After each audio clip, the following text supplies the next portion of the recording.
আসসালামু আলাইকুম ওয়া বাৰাকাতুহু। আপোনালোকৰ ওপৰত আল্লাহৰ ৰহমত, বৰকত আৰু শান্তি বৰ্ষিত হওক। আউযু বিল্লাহি মিনাশ শাইতানিৰ ৰাজিম। বিসমিল্লাহিৰ ৰাহমানিৰ ৰাহিম। খেদা খোৱা শয়তানৰ ফচলনিৰ পৰা আল্লাহ তুমি আমাক ৰক্ষা কৰা। পৰম কৰুণাময় পৰম দয়ালু আল্লাহ তাআলাৰ নামত আৰম্ভ কৰোঁ। সূৰা আন-নিছা তিৰোতাসকল। ৰুকু ৭ 43 নম্বৰ আয়াত। হে ইমানদাৰসকল, তোমালোকে মুখেৰে কি কোৱা সেয়া নুবুজালৈকে নিচাগ্ৰস্ত অৱস্থাত নামাজৰ ওচৰলৈ নাযাবা। গোচল স্নান নকৰালৈকে জুনুবী অৱস্থাতো নামাজৰ ওচৰলৈ নাযাবা। অৱশ্যে পথিকৰ বাবে আন ব্যৱস্থা আছে। তোমালোক যদি অসুস্থ হোৱা, প্ৰবাসলৈ যোৱা, তোমালোকৰ কোনোৱে যদি শৌচাগাৰৰ পৰা আহা বা স্ত্ৰী স্পৰ্শ কৰা আৰু অজু বা স্নান কৰিবলৈ পানী নোপোৱা, তেতিয়া পবিত্ৰ মাটি লোৱা আৰু তাৰে তোমালোকৰ মুখমণ্ডল আৰু হাত মছে কৰা। আল্লাহ মাৰ্জনাকাৰী ক্ষমাশীল। আস্তাগফিৰুল্লাহ।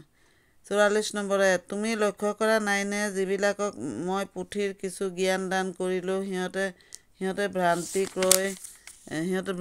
ক্ৰয় কৰিছে আৰু তোমালোক যেন ভ্ৰান্ত পথে চালিত হোৱা সেয়া সিহঁতে কামনা কৰিছে। 45 নম্বৰ আয়াত। আল্লাহে তোমালোকৰ শত্ৰুবোৰক খুব ভালকৈ জানে। পৃষ্ঠপোষক হিচাপে আল্লাহেই যথেষ্ট, সাহায্যকাৰী হিচাপে আল্লাহেই যথেষ্ট। 46 নম্বৰ আয়াত। ইহুদীবিলাকৰ এনে কিছুমান মানুহ আছে, যিবিলাকে শব্দবোৰ মূল প্ৰসংগৰ পৰা বিকৃত কৰি আৰু বিদ্বেষপূৰ্ণভাৱে জিভা ঘূৰাই দীন ইছলামক তাচ্ছিল্য কৰি কয়, আমি শুনিলোঁ আৰু অমান্য কৰিলোঁ। শুনা, তুমি যেন বোবা হোৱা আৰু আমাৰ কথালৈ কাণ দিয়া ৰাইনা।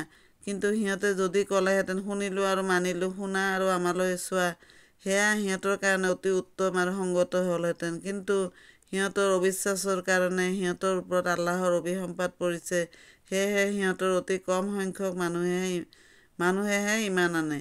47 নম্বৰ আয়াত। হে ঐশী পুথিপ্ৰাপ্তসকল, মই চেহেৰা বিকৃত কৰি পশ্চাদফালে ঘূৰাই দিয়া অথবা শনিবৰীয়াবিলাকক অভিসম্পাত কৰাৰ দৰে তোমালোককো অভিসম্পাত কৰাৰ পূৰ্বেই বৰ্তমান মই অৱতীৰ্ণ কৰা পুথিখনক বিশ্বাস কৰা, যিখনে তোমালোকৰ লগত থকা পুথিখনক সমৰ্থন কৰে আৰু তাৰ সত্যতাৰ প্ৰমাণ দিয়ে। আল্লাহৰ সিদ্ধান্ত কাৰ্যকাৰী হ'বই। 48 নম্বৰ আয়াত। আল্লাহে তেওঁৰ লগত আনক অংশী কৰাৰ গুনাহ ক্ষমা নকৰে।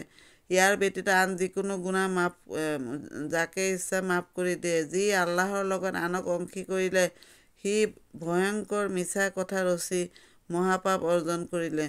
49 নম্বৰ আয়াত। তুমি সেইবিলাকক দেখিছানে, যিবিলাকে নিজকে পবিত্ৰ বুলি দাবী কৰে আৰু আল্লাহে যাক ইচ্ছা কৰে তাকহে পবিত্ৰতা দান কৰে আৰু সিহঁতৰ প্ৰতি তিল পৰিমাণো অবিচাৰ কৰা নহয়। 50 নম্বৰ আয়াত। চোৱাচোন, সিহঁতে কেনেদৰে আল্লাহৰ প্ৰতি মিছা কথা ৰচিছে। প্ৰকাশ্য পাপ হিচাপে এয়েই যথেষ্ট। সমাপ্ত।